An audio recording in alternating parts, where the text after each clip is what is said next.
وہ سائنس جو کہ آج ہم کرنٹلی دیکھ بھی رہے ہیں اپنی آنکھوں سے, اور دوسری چیز یہ کہ جو فیوچر میں آنے والے ہیں تاکہ ہمیں اس کے بارے میں قرآن و سنت سے گائیڈنس ملے.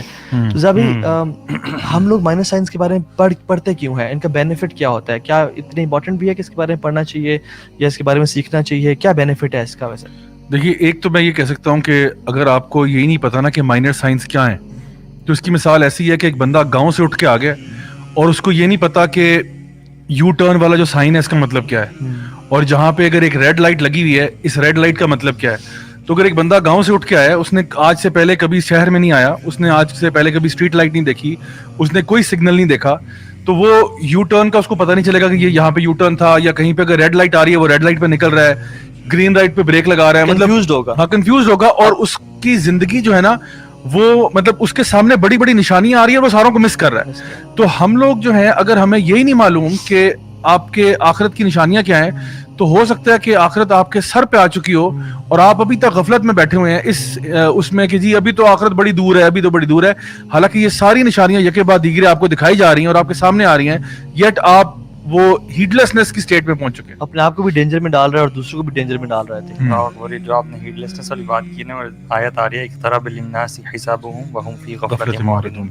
1400 سال پہلے قرآن کی آیت ہے کہ قیامت کا دن جو ہے وہ لوگوں کے قریب آ پہنچا ہے, اور وہ ہیڈلیسنس میں پڑے ہوئے ہیں اور ادھر ادھر. آپ کو پتہ ہے سب سے پہلا جو سائن ہے نا مائنر سائنس میں, وہ نبی کریم صلی اللہ علیہ وسلم کا آنا ہے, کی پیدائش ہے, اور دوسرا ان کا یہاں سے جانا ہے. یعنی آپ دیکھیں کہ نبی کریم صلی اللہ علیہ وسلم کے بعد کسی اور نبی نے نہیں آنا, کسی اور رسول کا انتظار ہم نہیں کر رہے. یعنی آپ سوچیں کہ this should be enough for us to understand کہ we are not waiting for any more prophets to come. ہم کسی اسکرپچر کا بھی انتظار نہیں کر رہے.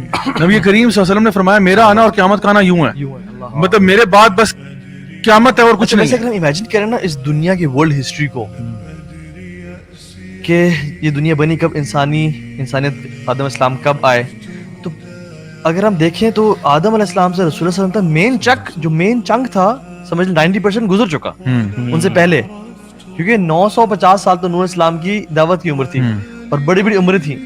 تو ہم تو بالکل قیامت کے, تو اللہ کے نبی قریب آ رہے ہیں, بالکل, تو ہم تو بالکل قیامت کے دروازے پہ کھڑے ہوئے ہیں, اور بالکل we are about to fall. میں 16 months پہلے I was in حرم, آپ بھی ساتھ تھے, ہم نے ذرا بھی عجیب چینجز دیکھی حرم میں. صحیح بات ہے, لاکسٹس ٹھیک ہے, اور بڑے بڑے ٹڈی دل اور یہ چیزیں ٹھیک ہے.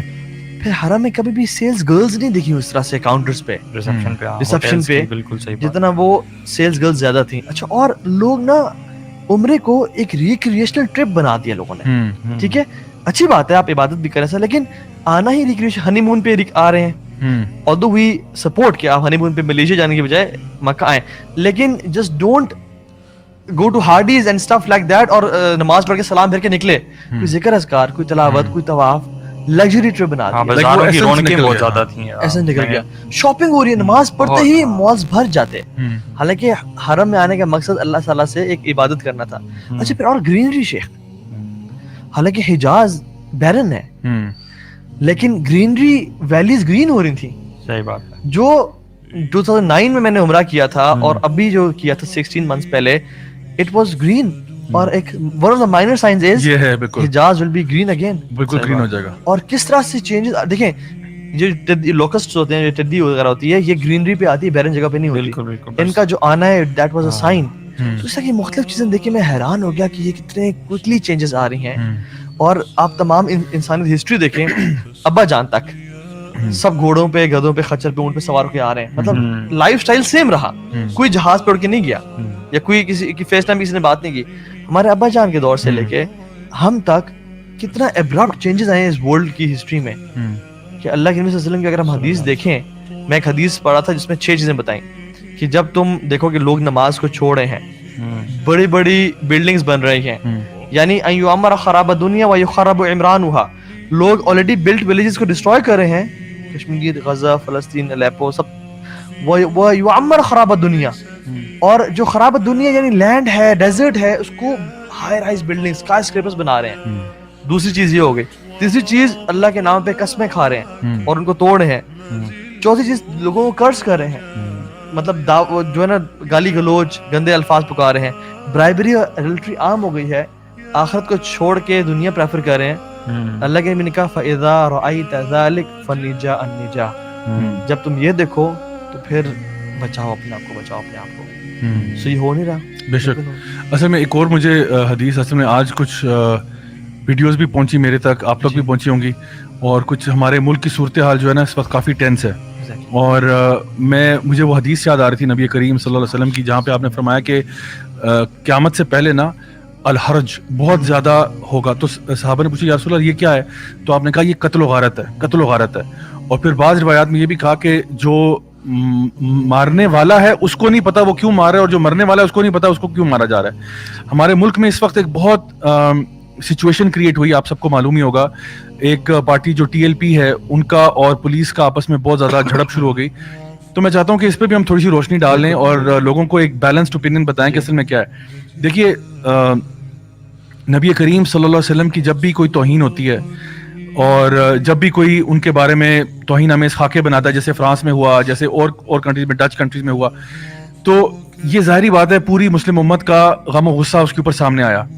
لیکن فرانس کا جو اپنا ایک ڈھیٹ پانا آپ کہہ سکتے ہیں کہ انہوں نے پہلے تو یہ سارا کچھ معاملہ ہوا, اس کے بعد انہوں نے اپنی بلڈنگوں کے اوپر, آفیشیل عمارتوں کے اوپر وہ کارٹونز کو دوبارہ سے چھاپا اور شائع کیا اور مزید یہ کام کیا. تو یہ جو پارٹی ہے ٹی ایل پی, جن کی طرف سے یہ مطالبہ ہے, اور میں سمجھتا ہوں ہر مسلمان کی طرف سے یہی مطالبہ ہوگا کہ کم از کم, اور اگر کچھ بھی نہیں کر سکتے تو جو فرینچ جو سفیر ہے اس کو دھکے مار کے ملک سے باہر نکالا جائے. مطلب اس کو یعنی اس میں تو کوئی دو رائے میرا خیال ہے ہونی ہی نہیں چاہیے کہ اس کو نکالنا چاہیے. This is the least we can do as a sign of protest کہ ہم آپ کی اس حرکت کو بالکل قبول نہیں کر رہے. بالکل. انڈیا کے سفیر کو کتنی دفعہ ہم نے واپس بھیجا ہے. بالکل. تو دیکھیں ہم لوگ نبی کریم صلی اللہ علیہ وسلم کے بارے میں ہم نے مطلب اس کو ہلکا بالکل نہیں لینا. میں سمجھتا ہوں کہ مسلم امت کی طرف سے یہ سگنل جانا چاہیے, اور ہمیں, میں بتاؤں آنیسٹلی اسپیکنگ, ہمیں کسی کا ڈر نہیں ہونا چاہیے. یعنی جو لوگ بھی اللہ اور اس کے رسول کے ماننے والے ہیں نا, ان کو کسی چیز کا ڈر نہیں ہونا چاہیے کہ جی رزق بند ہو جائے گا, فلاں ہو جائے گا, ہمارے پہ سینکشن لگ جائیں گے. اگر اللہ آپ کے ساتھ ہے نا, پھر آپ کو کسی چیز کا کوئی غم نہیں ہونا چاہیے. تو میں سمجھتا ہوں کہ جو مطالبہ ہے وہ بالکل درست تھا, اس میں کوئی ایسی شک کی بات نہیں ہے. میں سمجھتا ہوں پورا پاکستان, پوری مسلم امت آپ کے ساتھ اس پیج پہ آپ کے ساتھ ہے. دا پرابلم از کہ جہاں پہ ہم یہ دیکھتے ہیں کہ جو طریقہ کار ہے, ہم یہ کہتے ہیں کہ دیکھیں اصل میں نا آپ جو آپ کے دشمن ہیں نا ان کے پلاٹس کو سمجھیں. مسلمانوں کو آپس میں لڑا دینا, جہاں پہ ایک مسلمان کو نہیں پتا میں دوسرے کو کیوں مار رہا ہوں, دوسرے کو نہیں پتا مجھے کیوں مارا جا رہا ہے. ایک طرفہ ہمارے طرف ویڈیوز آئیں کہ جہاں پہ پولیس والوں کو مارا جا رہا ہے, پھر اب ایک اور نیا سلسلہ ویڈیوز کا شروع ہوا جہاں پہ پولیس والے جو ہیں وہ تشدد کر رہے ہیں, وہ لوگوں کو شہید کر رہے ہیں. تو یقین کریں دل ہمارا پھٹتا ہے اور خون کے آنسو ہوتا ہے کہ یار سبحان اللہ, ہم لوگ ایک ہی ملک میں رہنے والے لوگ ہیں, سارے کے سارے مسلمان ہیں, کلمہ پڑھنے والے ہیں, اور آپس میں لڑ پڑے ہیں یار. مطلب یہ بہت ایک فرسٹریٹنگ بات ہے. تو میں سمجھتا ہوں کہ ہمیں سب کو ایک پیج پہ آنا چاہیے کہ دیکھو ہم سب جو ہے نا, ہمیں واقعی میں سب کو مل کر پروٹیسٹ کرنا چاہیے. میں سمجھتا ہوں کہ جو بھی آپ کا احتجاج ہے, جس طرح کوئی بھی پولیٹیکل پارٹی کرتی ہے کچھ بھی, آپ ضرور احتجاج کریں, ضرور کریں, لیکن پلیز اس کو پرامن رکھیں, اس میں کسی پر تشدد نہیں ہونا چاہیے. کیونکہ دیکھیں یاد رکھیں نبی کریم صلی اللہ علیہ وسلم کی حدیث ہے, یہ میں سب کے لیے بتا رہا ہوں, چاہے وہ ایک سائڈ پہ لوگ ہیں دوسری سائڈ پہ. نبی کریم صلی اللہ علیہ وسلم نے نا کبھی کبھار اپنی احادیث مبارکہ میں کچھ ڈیفینیشنز بیان کی ہیں. آپ نے فرمایا کہ مسلم کون ہوتا ہے, آپ نے فرمایا یعنی مسلم ہمیں تو پتہ نا وہ ہوتا ہے جو کہ کلمہ پڑھنے والا ہوتا ہے. نبی کریم صلی اللہ علیہ وسلم نے اس کی ایک ڈفرنٹ تعبیر بتائی. آپ نے فرمایا مسلمان وہ ہے جس کے ہاتھ سے اور زبان سے دوسرے مسلمان محفوظ ہیں. مسلمان کی ڈیفینیشن یہ ہے کہ وہ دوسرے مسلمانوں کو نقصان نہیں پہنچاتا, نہ اپنے ہاتھوں سے نہ اپنی زبان سے. سو پلیز میری گزارش ہے تمام لوگوں سے کہ ایک دوسرے پر تشدد نہ کریں. یہ پولیس اہلکار ہوں یا کوئی بھی کارکن ہو کسی بھی پارٹی کے, پلیز پرامن بات کریں. جو کچھ کرنا چاہتے ہیں ہمیں مل کے کسی سولوشن کی طرف جانا ہے. اور حکومت سے میری ریکویسٹ یہ ہوگی, گزارش ہوگی کہ خدارا یہ جو ڈیمانڈ کی گئی ہے یہ بالکل ایک ویلڈ ڈیمانڈ تھی. آپ نے وعدہ بھی کیا تھا کہ 20 اپریل تک یہ معاملہ کلیئر ہو جائے گا, اس کو ہونا چاہیے. میں سمجھتا ہوں کہ یعنی ایک سیکنڈ میں یہ فیصلہ ہو جانا چاہیے. میں سمجھتا ہوں اس میں بالکل تاخیر نہیں کرنی چاہیے, اٹھا کے باہر نکالو اس کو. کیونکہ دیکھیں فرانس بہت ان اپولوجیٹکلی یہ کام کر رہا ہے. وہ لوگ توہین رسالت کرتے ہیں, نعوذ باللہ ثم نعوذ باللہ, اس کے اوپر پھر وہ ڈنکے کی چوٹ پہ اس پہ اڑ جاتے ہیں. میں سمجھتا ہوں ان کو کلیئر سگنل دینا چاہیے, جہاں پہ ہم لوگوں نے کہا کہ فرینچ پروڈکٹس کو بوائیکاٹ کریں یا جو کچھ بھی کریں, جس لیول پہ آپ کر سکتے ہیں, ہمیں میں سمجھتا ہوں ایک بڑا اسٹرانگ موقف لینا چاہیے. اور اس چیز سے بچیں گے جو نبی کریم صلی اللہ علیہ وسلم نے فرمایا تھا کہ الحرج ہوگا, کہ جہاں پہ قتل و غارت آپس میں ہوگا, یعنی امت کے زوال کی ایک یہ وجہ ہوگی. کہ مسلمان آپس میں لڑ پڑیں گے. تو پلیز جب بھی میں یہ دیکھتا ہوں نا تو میرے رونگٹے کھڑے ہو جاتے ہیں کہ یار we are heading in a very wrong direction. تو ایسا نہیں ہونا چاہیے پلیز. کوئی بھی یعنی سارے مسلمان ہمارے بھائی ہیں اور ہمیں تکلیف ہوتی ہے جب بھی ہم کسی مسلمان کے ساتھ زیادتی دیکھتے ہیں, ظلم دیکھتے ہیں, تو اس کو ہمیں ڈیفینیٹلی کنٹرول کرنا ہوگا.